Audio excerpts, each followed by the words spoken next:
விஜயுடன் சந்திப்பு சற்று முன் புறப்பட்டனர்.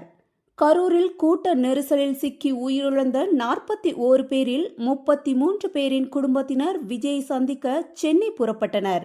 முதற்கட்டமாக 4 ஆம்னி பஸ்களில் அவர்களை தவைகாவினர் அழைத்து செல்கின்றனர்.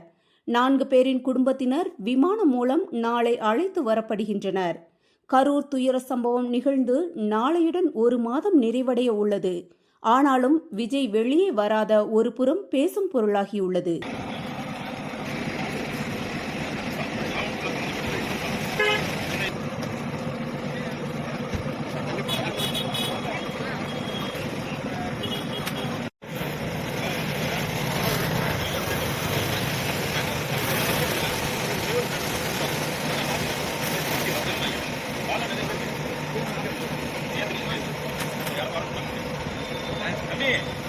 Kami.